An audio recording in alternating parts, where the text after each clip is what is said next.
Each year, Microsoft Research hosts hundreds of influential speakers from around the world, including leading scientists, renowned experts in technology, book authors, and leading academics, and makes videos of these lectures freely available.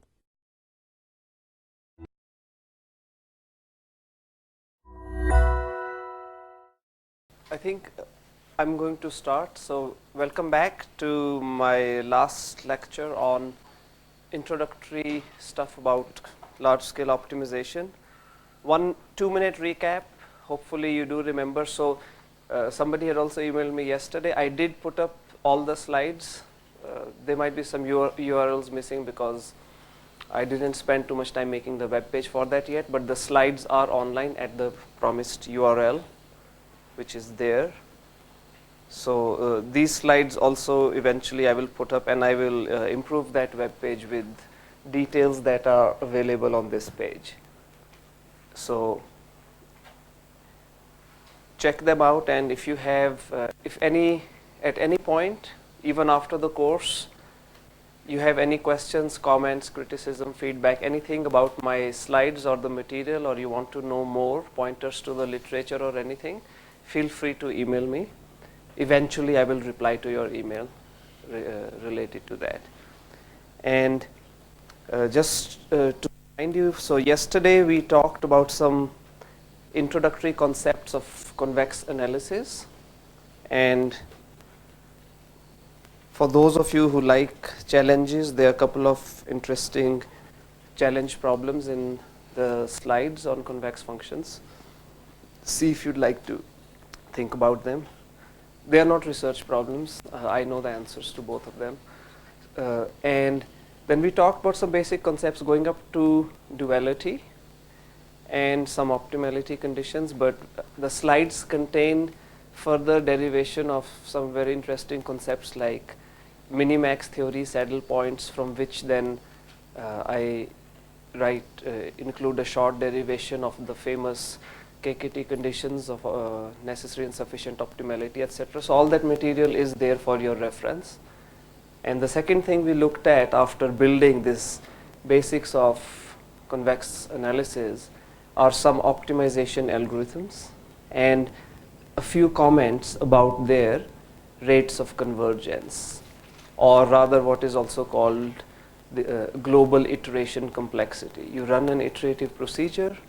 After k steps of the procedure, approximately how far is this from the true global optimum? And we looked at gradient style methods, descent-based methods for both differentiable and non-differentiable problems. And I didn't give any super explicit application of those things. I'll show you a toy example, not a toy actually, an example from an application that I worked on a few years ago, which uses many of the kinds of algorithms that I talked about yesterday as subroutines, so that if you are curious to see in what bigger frameworks you could be using these types of methods, you may like that. Today I'm going to talk about something going beyond the gradient and subgradient style methods of yesterday, and this is the class of methods that we also discussed a little bit yesterday during the panel, that these are super simple methods and we like them because they work well on big data problems, and these happen to be of great importance, that's why, to current day machine learning actual applications. So the ones that I mentioned yesterday, those you may think of as small to medium sized problem methods, and the ones that I'll talk about today are for truly larger and larger problems. And I'm not going to spend any time discussing, because we don't have that kind of time, but if you're interested, you can talk to me later about that. A lot of effort has been spent by people both in industry and academia to implement these methods on very solid platforms, to engineer from the systems and networking and computer architecture perspectives how to realize these algorithms in very practical setups. We don't have time to get into that, but that's a very interesting part of the whole world of large-scale optimization. In a couple of days, I think there is a lecture on trade-offs of communication and computation for distributed optimization that should tie in nicely to stuff that comes after looking at some large optimization problems. So that's where we are today. And just to remind you of the context within which we are operating. So look at the standard regularized machine learning empirical risk minimization problem. You have some loss function, you have a regularizer, and this, you have by now seen that several times. And this is a special case of the composite objective form that we saw yesterday, for which I showed you that is this prox operator based methods. You have a loss plus regularizer, like loss, least squares loss, or logistic regression, which happens to be quite popular for click-through rate prediction in computational advertising, and standard problems like lasso and some stuff with multi-label CRFs. And in this context, the way this, just remember, just a little caveat, here I'm continuing to use the machine learning notation to aid your, if you are doing pattern recognition while looking at the formula, because there W is written as the parameter, and X and Y are training data pairs. Here I'm just assuming X belongs to R to the D. X could be some data, and actually you work with the feature map of X, which may live in some other space, but I'll just write X. And somebody did ask yesterday, so what do you really mean by large-scale ML? And what we typically mean by large-scale ML is that both the dimensionality of the data and the number of points n that you have as your training data, both of those are large. And the kinds of methods that you care about, so if you assume the training data sparse, actually the storage will be typically much smaller than d times n. But when we talk about scalable methods, we mean methods that do not cost you more than linear in the size of the entire input. That's all. If you're sublinear, even better for some problems, but you have to, if you wish to see the data at least once, then this is the complexity. So in the risk minimization framework, so the training cost is the regularized empirical risk, and the actual cost function in machine learning is for the one that allows you to generalize on unseen data, and the one on unseen data is not the empirical cost function. This is the empirical risk, that's a regularizer over the samples, but an expectation over all possible samples that could come from the space over which you're trying to learn. So these are kind of related but different problems. So you can see that the first one is obtained by, say, pulling IID samples out of the second formulation. So the second problem, the one for minimizing the generalization error or the testing error, that one we solve by making a single pass through data. And that what that really means is you pick samples randomly one by one and go use these samples to update your estimate of the parameter W. And because we use the word IID, because we're trying to then prove some theorems about how well you have estimated it, you essentially get to use each sample only once. And the empirical risk, there you have already all the n samples. You're free to use them bazillions of times if you want. So that's a slight difference.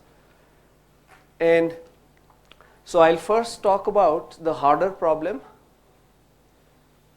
because the harder problem has been studied for longer within machine learning and statistics. The easier problem of minimizing just the training error, that has been studied for very long in optimization, and it has been, of course, fairly well studied now in machine learning. So the minimizing the generalization error is written as this stochastic optimization problem, where you're trying to minimize a cost function which is given as essentially a summation or an integral over all possible training data. So the randomness is in the training data samples given by Xi.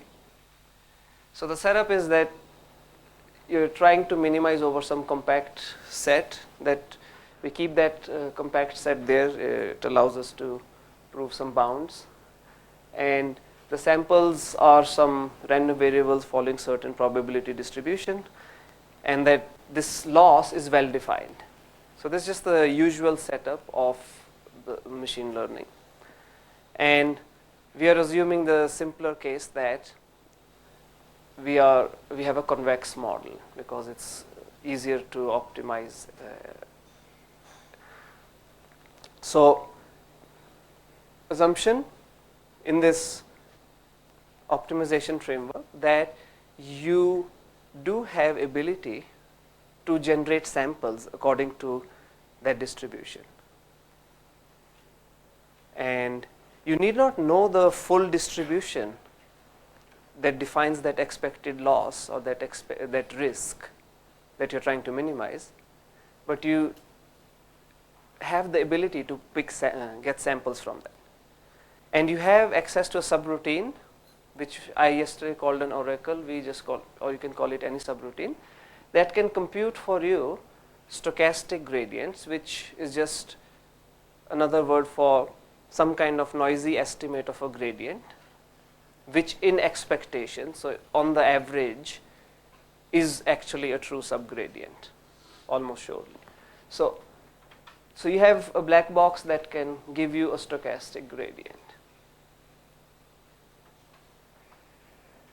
And I, in fact, mentioned this theorem yesterday when I showed you that if you have an integral, each of whose components, for each of whose components you can get a subgradient, you could get a subgradient for the whole integral in a certain way. When we looked at subdifferential calculus, this is related to that subdifferential of the entire function is just given as the expectation of the subdifferentials of the individual guys in the integral. So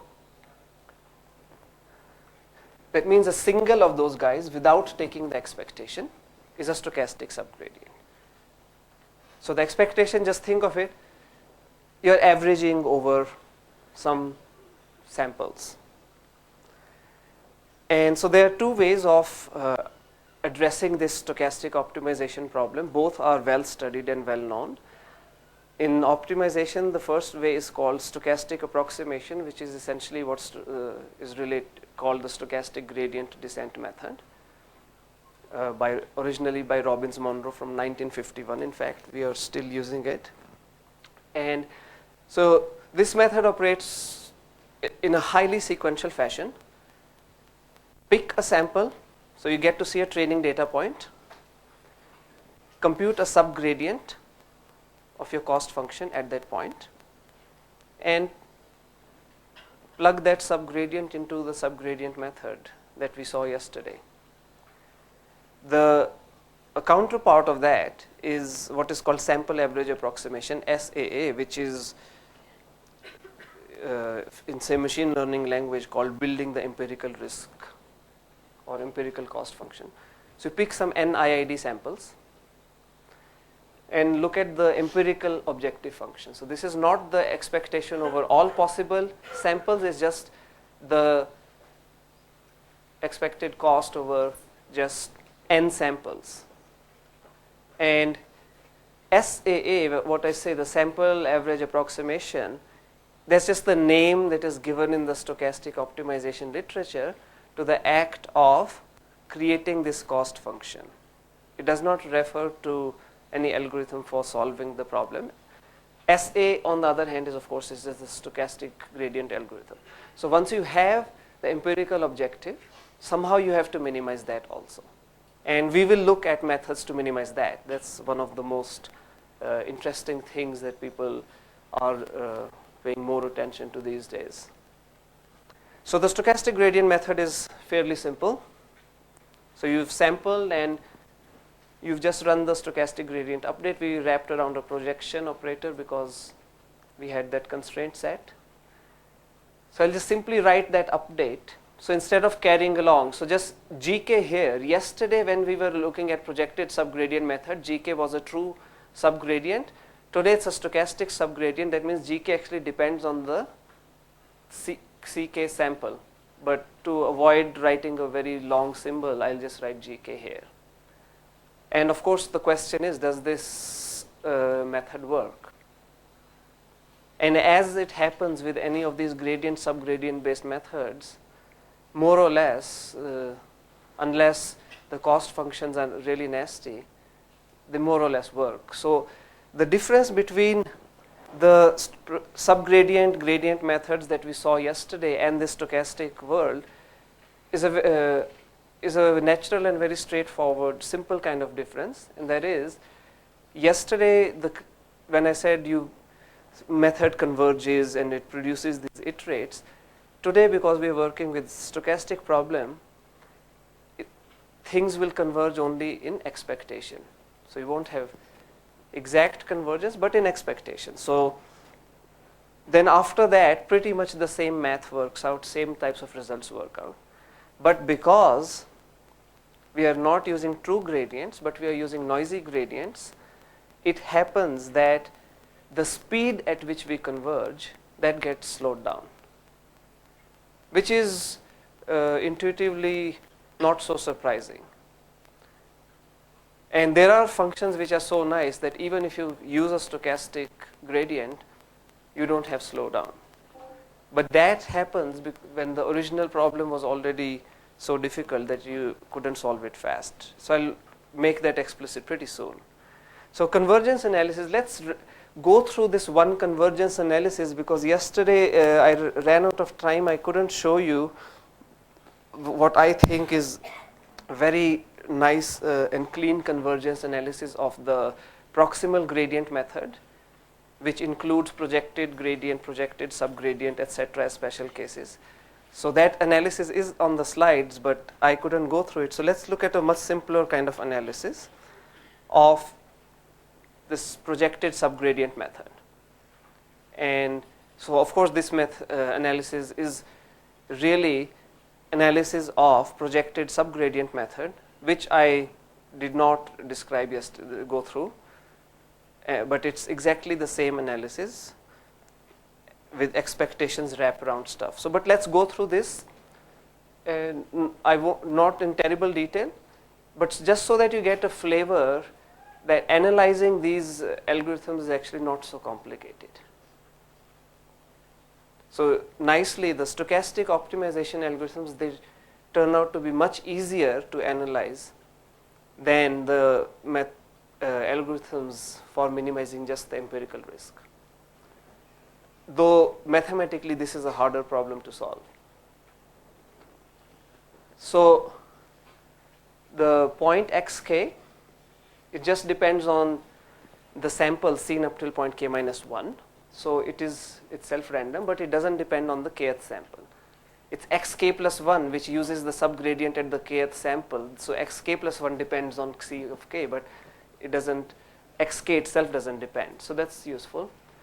So the subgradient method, like many other optimization methods that one tries to analyze, the convergence analysis, when you're trying to prove that this method converges, which means it goes towards the or a minimum, one popular way or one basic technique to do that analysis is to come up with a function which is called the Lyapunov function, which characterizes progress of your method.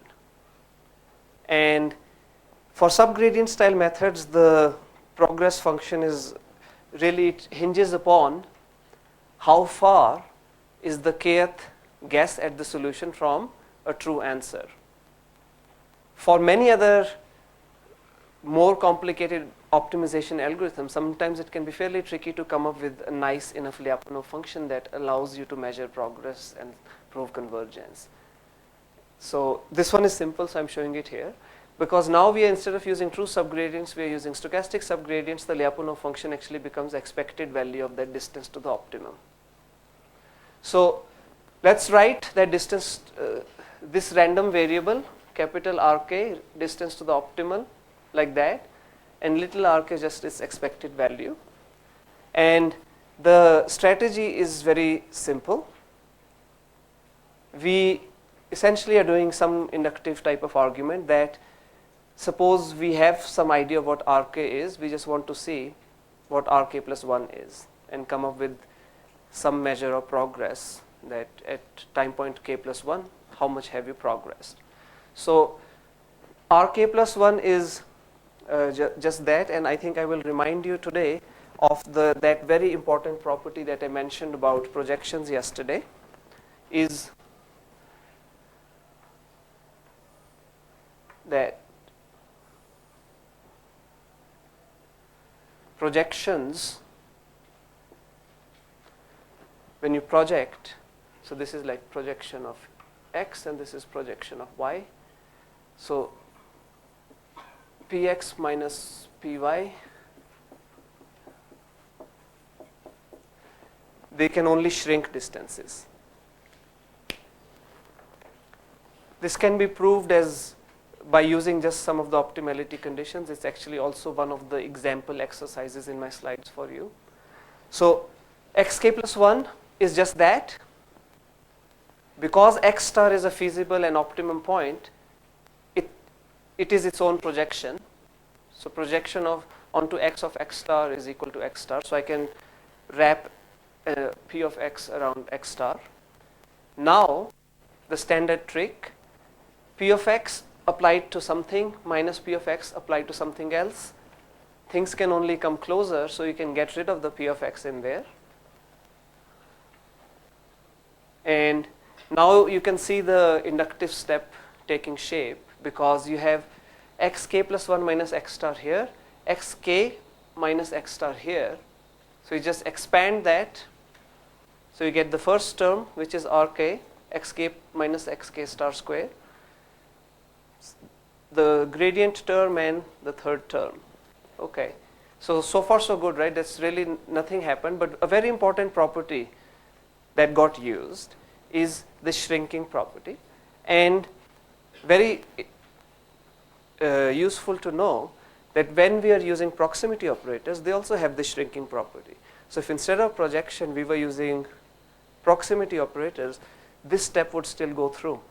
And if instead of using proximity operators you were using any other operator that has this contractive shrinking property, this step would go through, as long as it has some nice behavior there.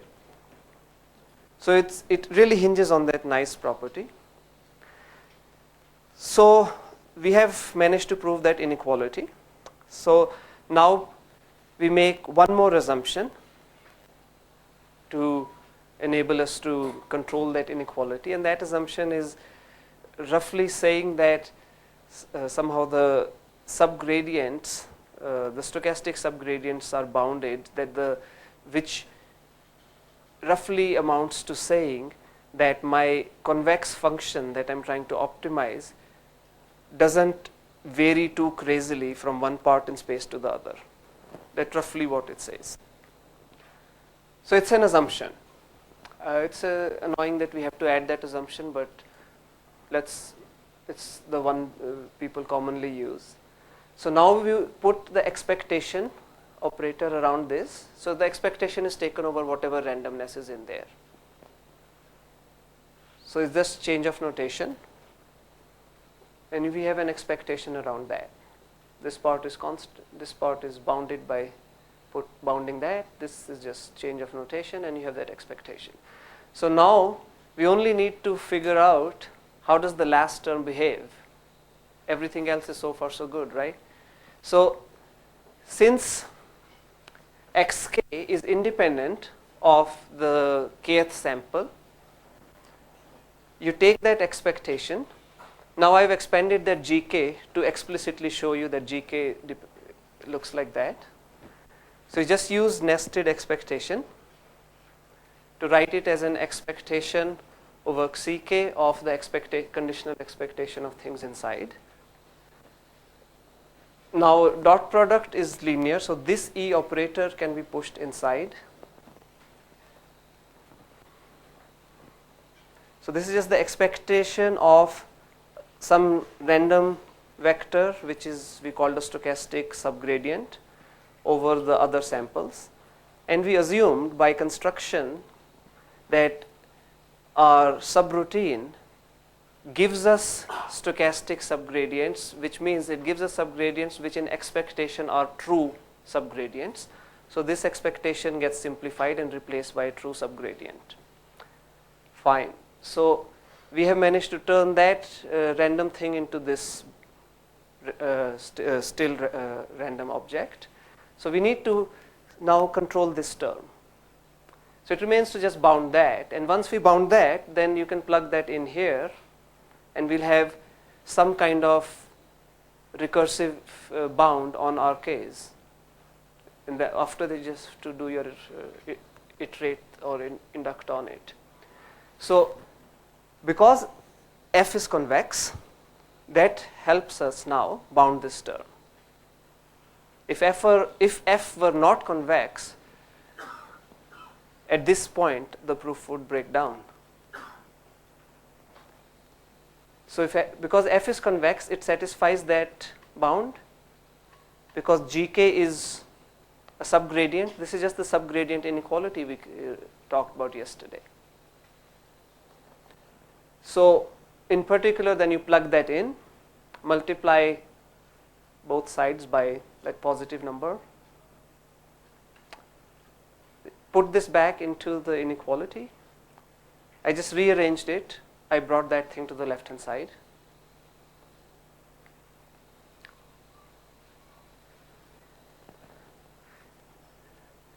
Sorry, there's a typo here. We had this.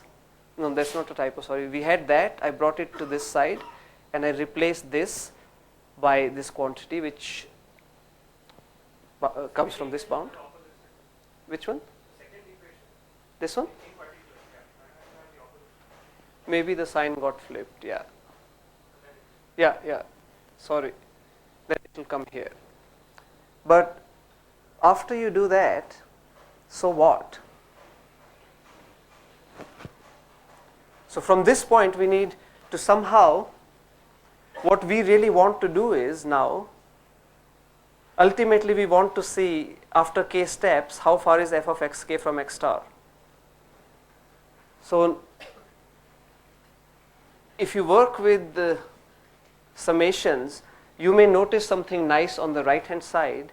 This is rk minus rk plus 1. So if you were to add up for k equal to 1 up till k equal to some number, there might be a lot of cancellation happening here. So we try to make use of that cancellation. So you sum up over I is equal to 1 through k. Those terms, they telescope, a lot of stuff cancels out, and this is the bound you end up attaining. Of course, that thing is positive, so you can drop it, that you still have that same inequality. And I'm just trying to simplify and rearrange this bound to make it look as simple as possible. That's all I'm trying to do right now. Because I want to replace this summation by something simpler to understand. So I divide both sides by the summation of the alpha i's. Those were the step sizes, remember? We are using step sizes in subgradient. So I divide both sides by that. And so you notice, nice thing of dividing by that the gamma i's that arise after dividing both sides, they are just convex coefficients or probability vectors or whatever you want to call them. So in other words, what we get is that the expected value of gamma I times that difference is upper bounded by that quantity. That's one of the most familiar looking kind of bounds once you start looking at subgradient methods and such related methods. And this is still a bound which involves all the xi. Let's simplify it into a statement about just the final xk that we have reached. That's all. And this is here where I again invoke convexity. So we have these convex combinations. So it's easier to talk about the averaged xk that you have. So rather than talk about the exact xk, it turns out to be easier to simplify this summation in terms of the average xk that you attain after k steps. And notice that to maintain this average value, you don't need to store the previous solutions. You can make a running average, which is important, because if you had to maintain the previous k solutions, then that would kill the benefit of the large scale thing, because these are really long vectors. Typically in large problems, these are so long they don't fit in, a single xk may not fit into a single computer's RAM. Anyhow, so f of the average is smaller than the average of the f's thanks to convexity. That was our definition of convexity, and hence plug and play gives you that bound that the expected distance to optimality of the average iterate is upper bounded by that. So if you now want to get some corollaries out, you just plug and play with some nice values of alpha and you'll get some bounds out. So you can select some nice values of alpha and by plugging in a typical value of alpha, which is like 1 divided by root of k, you end up getting convergence rate of 1 divided by root k. And the impressive thing is, even though this is noisy stochastic problem, this is the same convergence rate that projected subgradient method has even in the non-noisy case. So the stochastic and the non-stochastic versions both have the same complexity, 1 by root k. This stuff goes further. If you were looking at problems which are actually differentiable but not just non-differentiable, then one can actually compute gradients rather than one can compute stochastic gradients rather than stochastic subgradients, and a different kind of analysis ultimately leads to a convergence rate of the form 1 by k. The analysis ultimately boils down to proving inequalities which capture the net amount of distance to the optimal. They follow fairly similar structure, but now there is convergence that happens as a function of k. So the 1 by k convergence should remind you of the 1 by k convergence we saw for gradient methods yesterday, but there is an extra 1 divided by square root k term. So that comes from, so if the stochastic gradients, because they are stochastic, the amount of variance that, or the amount of noise there is upper bounded by sigma, or their variance is upper bounded by sigma square. That shows up here.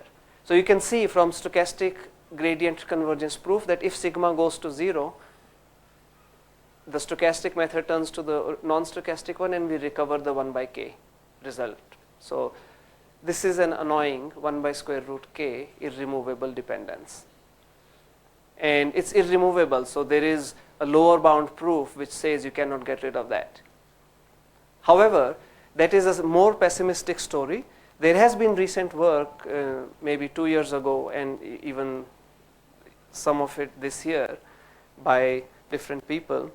One is by Francis Bach and Moulin, and the other is by, I think, Aaron Sidford and Sham Kakade and some other people, where for some special cases, even for the stochastic problem, they can avoid the lower bound punishment caused by 1 by square root k.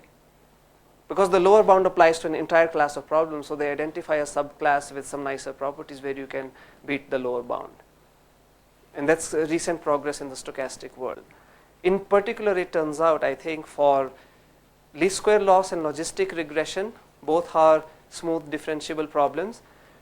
with more careful analysis, you can get around that. And the third class of functions we looked at were the strongly convex functions, and for those functions also, with a clever convex combination. So rather than using uniform averages of the xi's like we did when we did the x bar k right now in our analysis, we use a non-uniform combination which gives more weightage to the more recent points. Strong convexity seems to prefer that. You can get a 1 by k convergence rate. And this previously people had proved with uniform averaging you actually get an annoying extra log k factor, but you can get rid of that by non-uniform averaging. But only in 2012 somebody proved it. So that's kind of my summary for stochastic methods, and of course they extend to proximal methods and accelerated style methods. So like yesterday we saw that you had gradient method going at 1 by k, lower bound was 1 by k square, then there was Nesterov or accelerated gradient method which could attain the 1 by k square. So similarly people have investigated that at least the non-stochastic part in these methods, so the part that doesn't depend on the noise, can we accelerate that to be optimal, and that can be done. People have studied all these variants.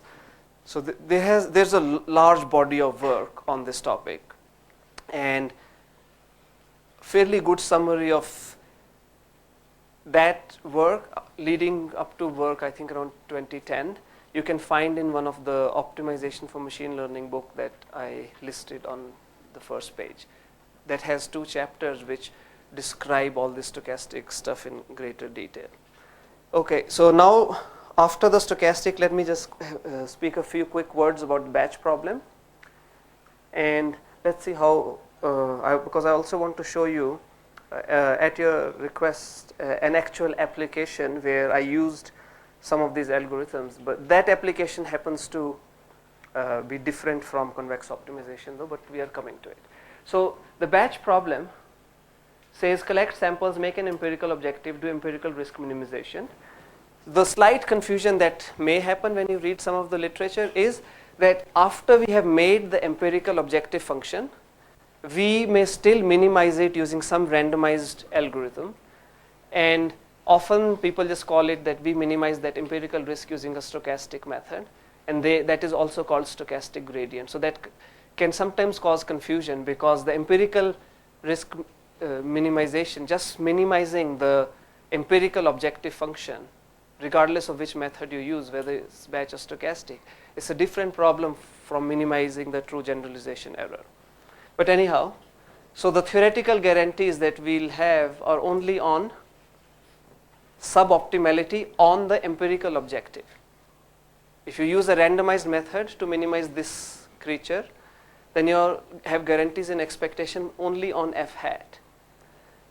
And when you want to make a generalization theorem, you wish to take the finite sample to make a statement about the expectation, but that requires work. But this is like studied stuff in machine learning and statistics. But these days people said, well, actually when we work in a real machine learning application, I already have pretty much, not always, except for online settings, I already have all my training data sitting out on whatever distributed file system or something. So I'll just process I'm minimizing empirical cost function all the time anyways. Let me stop worrying so much about the generalization error for now. And let me just deal with that generalization error by doing more regularization or things like that. So paying more attention to just looking at this empirical risk and trying to do the best job of minimizing it. And of course, this is just f of x like yesterday. You can throw any of the methods from yesterday to minimize it. If there's a regularizer, you can even throw the proximal methods. If fi's are non-differentiable, you can use subgradient style method. Fine. We already did that yesterday, right? But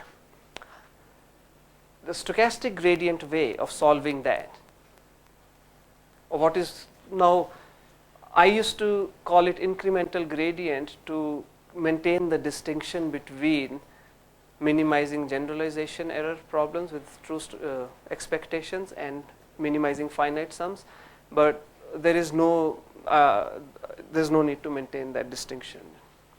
So what you do now instead is at each iteration you randomly pick an integer from, sorry, that should be n.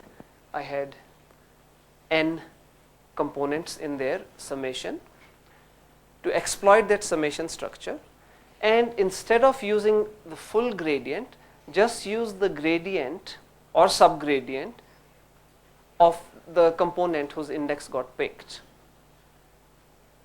So in expectation, because we are picking uniformly at random, in expectation even that gives a true gradient. But now, because we are using just the gradient of one of the n components, potentially each iteration is now n times faster. So you can make much faster updates. So of course then the question is, well, you can make much faster updates, but if you need billion more updates, then what's the point? And so here is a summary then. Stochastic gradient, I'm just comparing that now to this the full gradients and full stochastic full subgradient methods and the stochastic versions. So if you were using the subgradient method from yesterday and you had just a general convex function, then it will converge at the rate 1 by root k. And just a few minutes ago we saw that if you use stochastic subgradient, it also converges at 1 by root k. And if you were using the subgradient method with a slightly more careful analysis and you had strong convexity, it will go as 1 by k, and so does the stochastic method. So from a theoretical complexity viewpoint, it seems that the stochastic method is as fast as the non-stochastic method, but with much cheaper iterations. So maybe we just go for the stochastic method for these problems anyways.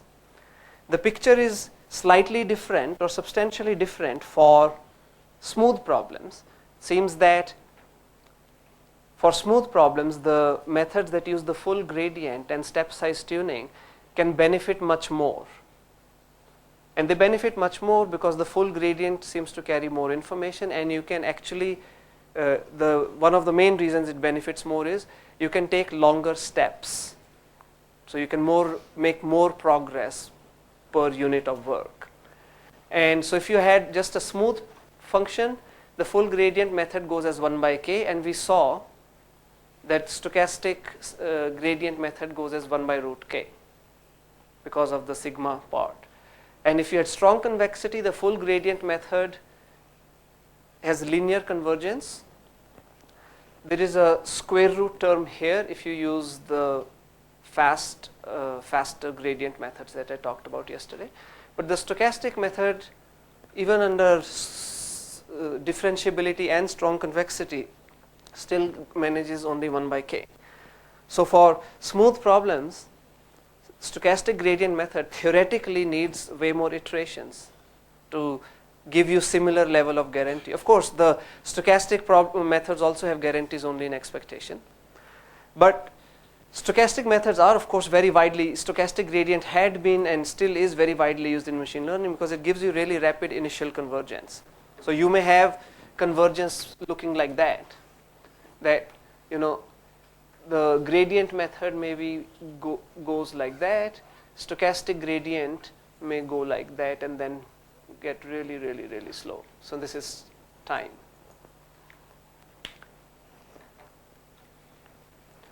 And all sorts of speed up techniques, step size tuning, and lots of different things have been studied about those. But more or less, in the end, the worst case remained the same. Like the worst case complexity remained the same. So that led people to think that, well, why not just make a hybrid method which tries to borrow some of the good things from gradient methods and plugs them into the stochastic gradient methods. That's an oversimplification, but that's pretty much what it is. So there's one method called stochastic average gradient, which says, well, we'll average the gradients.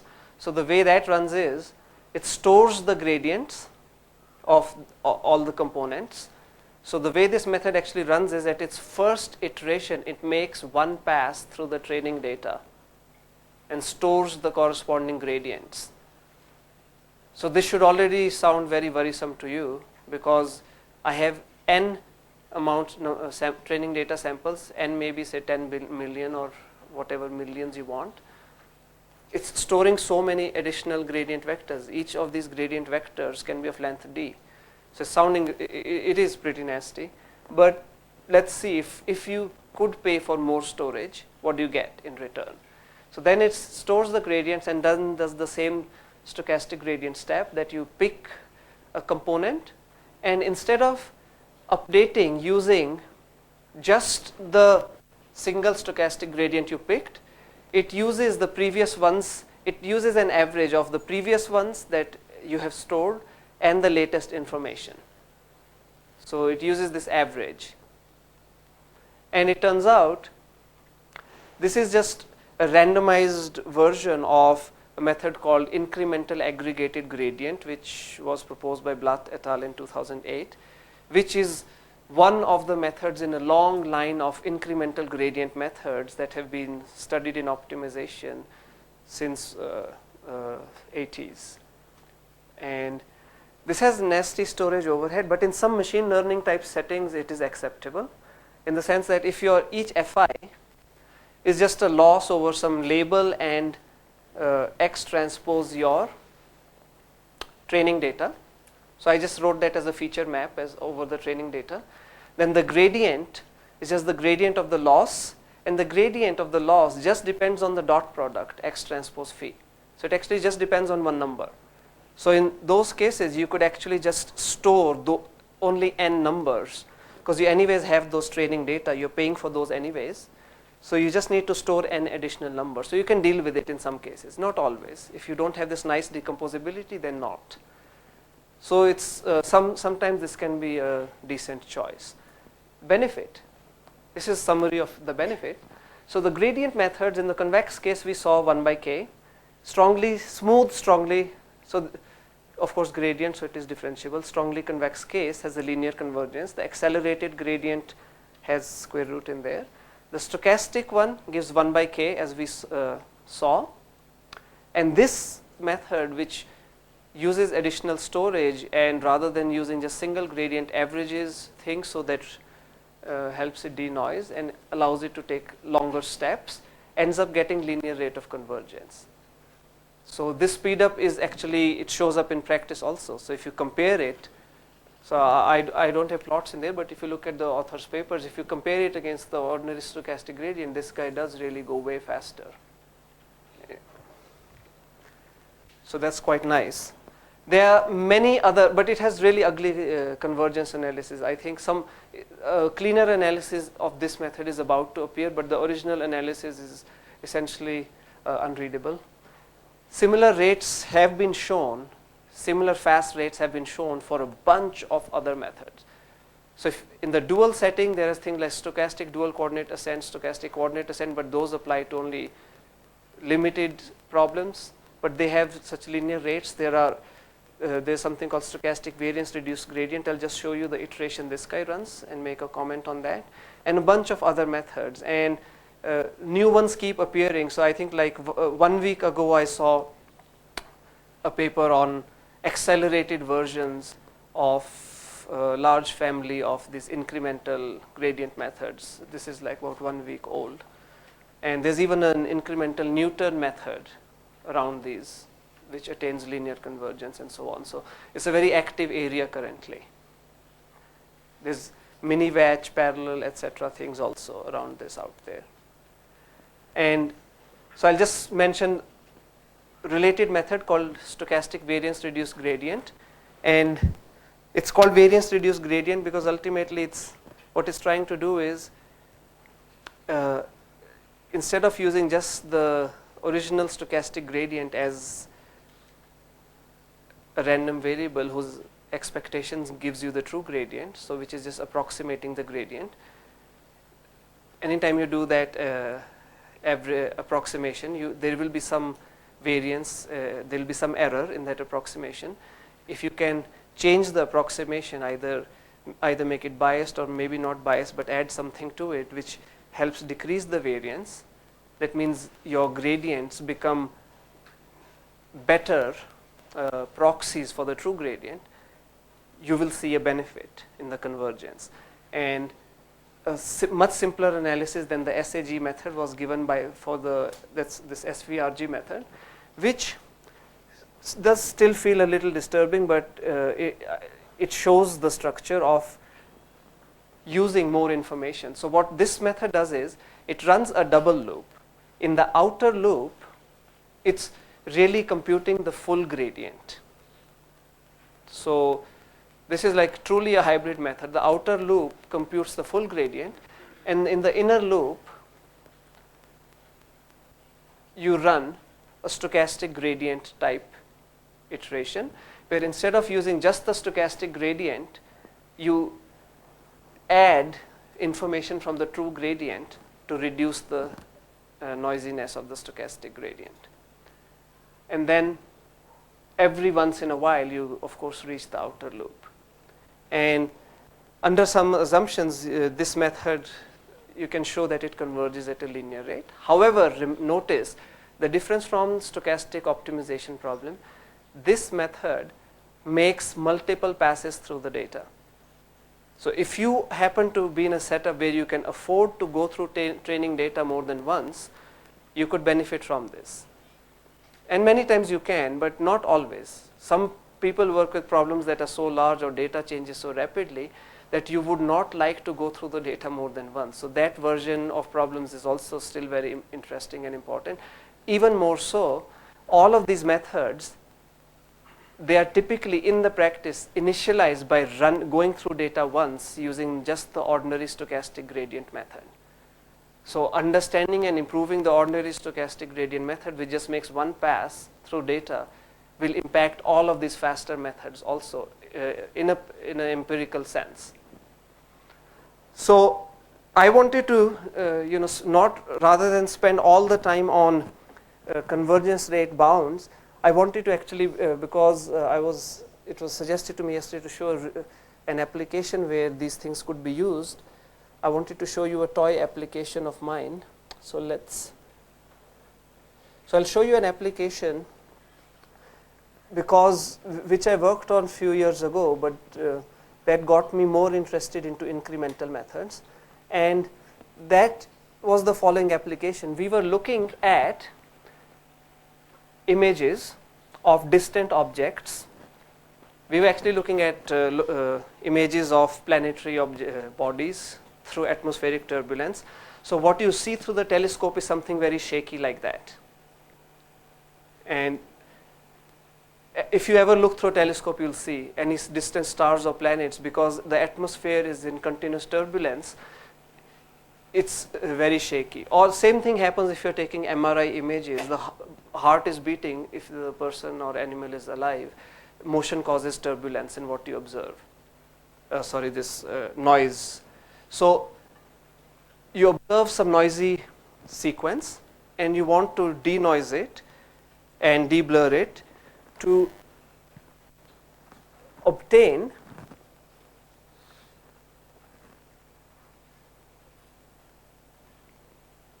to be able to reconstruct a good approximation to the underlying signal, image or medical image or whatever you want. This is related to if you have your iPhone and you're taking a video with that. Now technology has improved.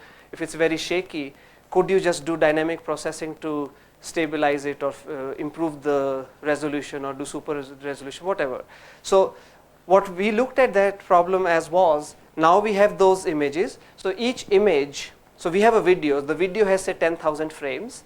Each frame is say an observation vector. Each vector is disturbed by some blur plus some noise, and the assumption is there is some true underlying answer x. So you observe a frame of noisy versions of a true underlying answer x. So you have 10,000 whatever number of observations, and these are noisy versions of the same underlying object. So that's what you want to benefit from. So I write it as a matrix factorization problem. You have these columns. Each column is an image. Each of the columns of this matrix is the a blurring operator that describes how the underlying signal is messed up.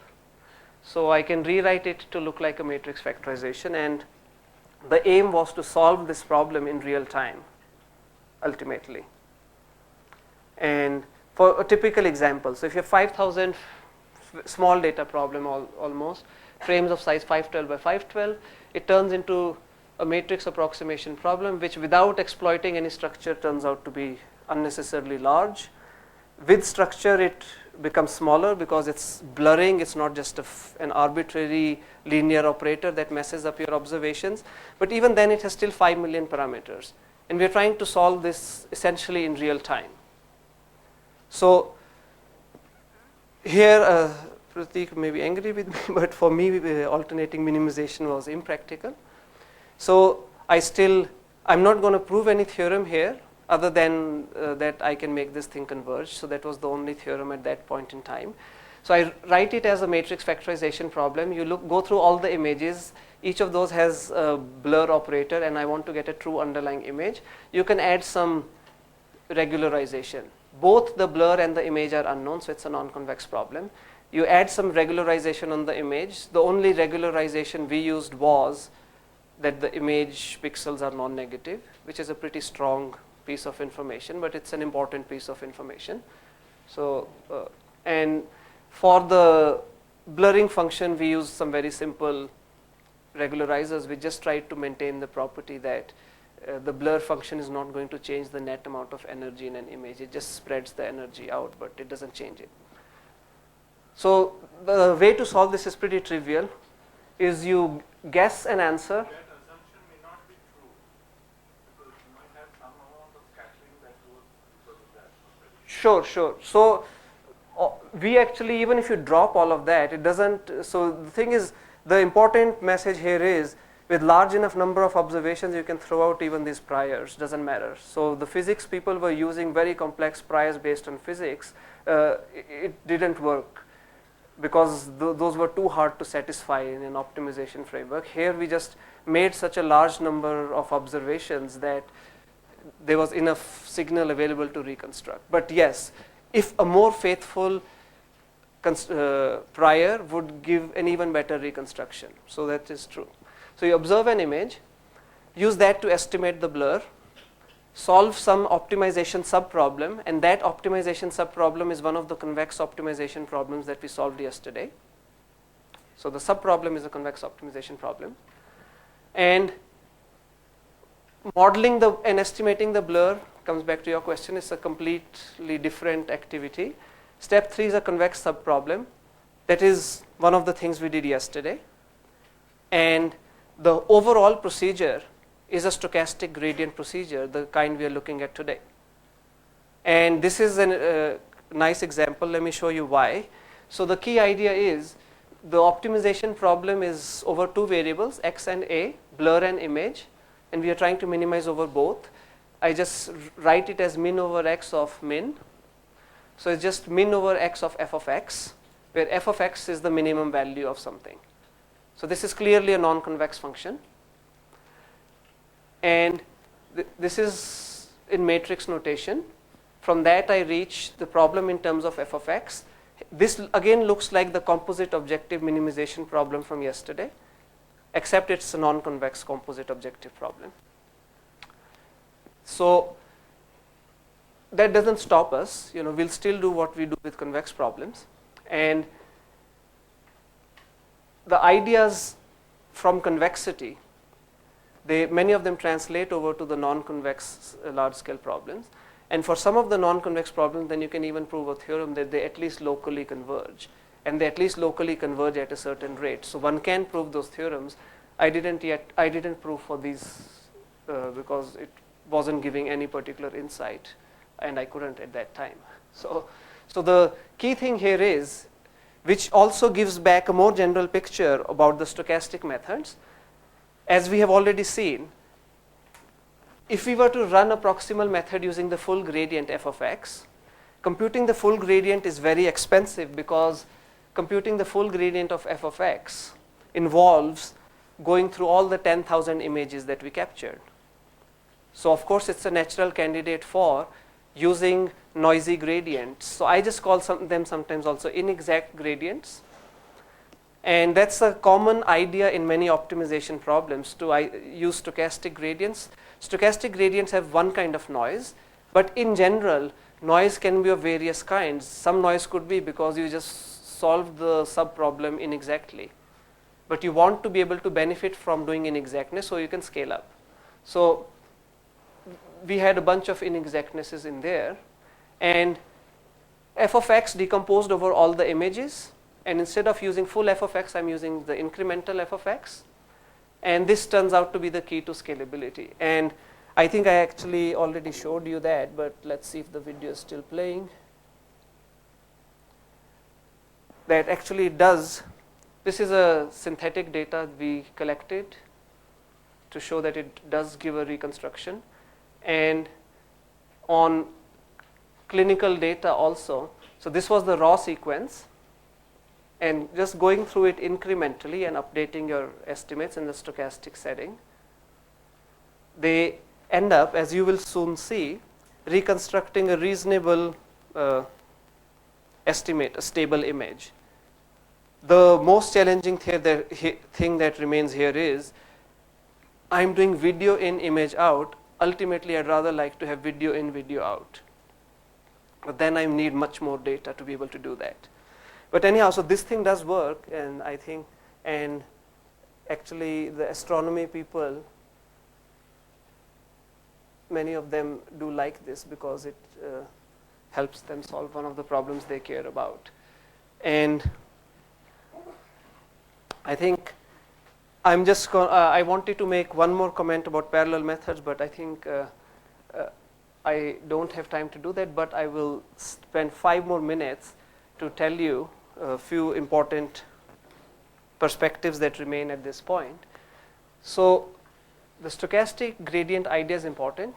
In the non-convex problem, computing a single stochastic gradient required me to solve a convex optimization subproblem, the kind of convex optimization problems we looked at yesterday. And that's kind of a way to put your building blocks together. It involves proximity operators, so you need to have really good subroutines like projections and proximities to do those things. So the structure and knowledge we build up for the convex world, it proves in handy for even the non-convex problems. And I think what I wanted to tell you was, I had wanted to tell you about how to do these things now on parallel and distributed architectures. But maybe I am in -5 minutes of time right now, so I'll just mention the most important part there that I think would be a pity to miss out. So you have seen block coordinate descent in Cheever-Lin-Stokes, I think, and block coordinate said, okay, well, f cost function is a function of n coordinates, and at each step I'll go through the coordinates one by one, or maybe I can go through them randomly or using some other more clever strategy and optimize single variable problems. And in machine learning, people ask the question, well, what if in addition to being kind of separable over coordinates like that, your cost function also has this nice separability that we were so far exploiting for stochastic gradient setups? Well, if this is truly fi xi and all the xi's are independent, these are n independent problems, you can solve all of them independently. But if there is a little bit of overlap, so if your cost function cannot always be separately written out like that, there's a little bit of overlap, then also you'd think that it's almost separable, and I can use the stochastic gradient ideas that we have been looking at right now, or coordinate descent ideas that we are looking at right now, and still solve it in parallel and incur a little bit of penalty for being inexact, because we are not doing the things because we are violating due to the lack of separability. And in fact, because in machine learning we often work with training data that are sparse. So it may be ultra high dimensional, but it's sparse. Each training vector may only have a few non-zeros. That means, and many of the cost functions that we have, they involve terms of the form W transpose xi if this were a training data point. So that means if you had the loss function of that type, this loss function depends on only very few coordinates. So this really is almost like that. And it is this structure that people have exploited by combining stochastic gradient ideas with coordinate descent, by really truly exploiting the way data looks for many large-scale machine learning problems. And to do that, you can write it slightly more formally, that if you have your cost function, you can partition the coordinates into bunches which are independent. And typically, if data are sparse, you will be able to partition things into a large number of these essentially independent bunches of losses. And because they're essentially independent, you can plug and play this on a parallel computer and just sample coordinates from each block and update all the independent blocks in parallel. The only thing that is atomic is the shared x. So this is roughly the underlying idea behind a large number of parallel coordinate methods and the Hogwile stochastic gradient method, and the several other asynchronous coordinate descent methods and all sorts of methods, which many of them, they just hinge on really exploiting this separability. This is called the sparsity assumption in machine learning, and it's also closely related to the idea of real world data having power law distribution, so that even though it doesn't have physical zeros, it's essentially sparse. And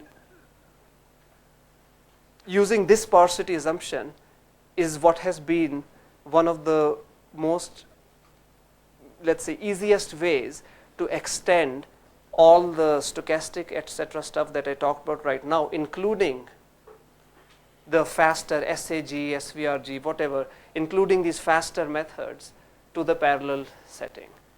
So I think this was the most basic way to keep scaling up. And I'm out of time, so I'm not going to be able to tell you how about doing this on a distributed computer where different concerns are at play. But fortunately, there will be a separate lecture in the summer school on distributed optimization, so you'll learn more things there. So I think with that, I'll stop and not stop you from having your coffee. Thanks.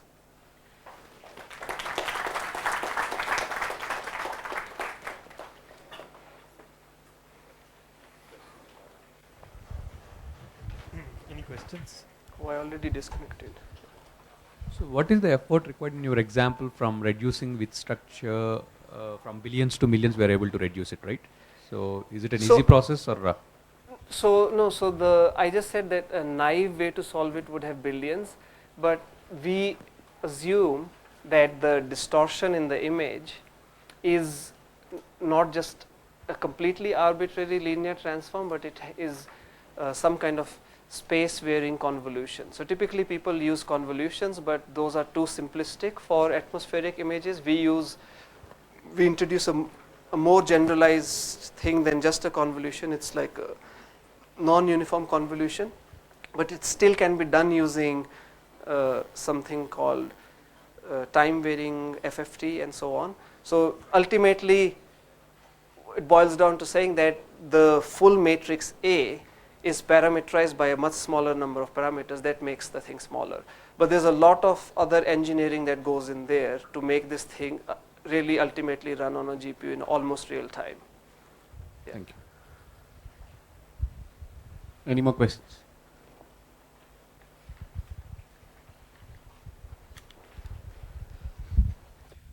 Okay, can we have a quick comment on the initialization for non-convex problems? I think you mentioned that we initialize sometimes using SGD, but yeah, do we have a concrete analysis on the initialization itself?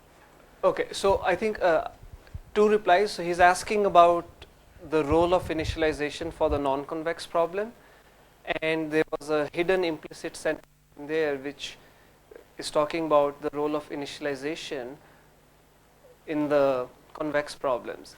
So I showed you stochastic optimization, which makes one pass through the data, and then we looked at the empirical risk where we can make multiple passes through the data. And the first pass of those multiple pass algorithms is just the ordinary stochastic gradient one pass through the data. So they do make that one pass. And they use that to initialize the data structures and whatever they need for making the subsequent passes. So doing a good job, hopefully, on that one pass is important, because it already makes a lot of progress even after that one pass. And so in some sense, it's somewhat of an open concern to understand the impact of that initialization even for pure convex problems. For non-convex problems, as is well known, they are quite a bit sensitive to initialization. However, we happened to be in the lucky case of a somewhat easier non-convex problem, which is made simpler by actually having big data. So we have so much data that eventually the thing fixes itself. So it's not that sensitive to initialization. But it is still, we did experimentation, it is still sensitive to the amount of inexactness. We are using incremental gradients, but that's not all. We are not even using a true incremental gradient, because I said to get a subgradient, to get a stochastic gradient, we need to solve a convex optimization problem. And convex optimization problem is never going to be solved exactly. So there is already inexactness even there. And those things add up. But initialization in general, it's a non-trivial topic for non-convex problems. And for our cost function, we did a few simple things guided more by physics than by math. But yeah.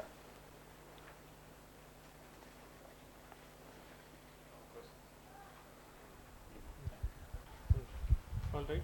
So, but let me say again, I will put the slides up again, and feel free to email me at any point if you have anything to say about this material, or if you want any more information. So I will certainly respond to every question that is sent to me. Thanks.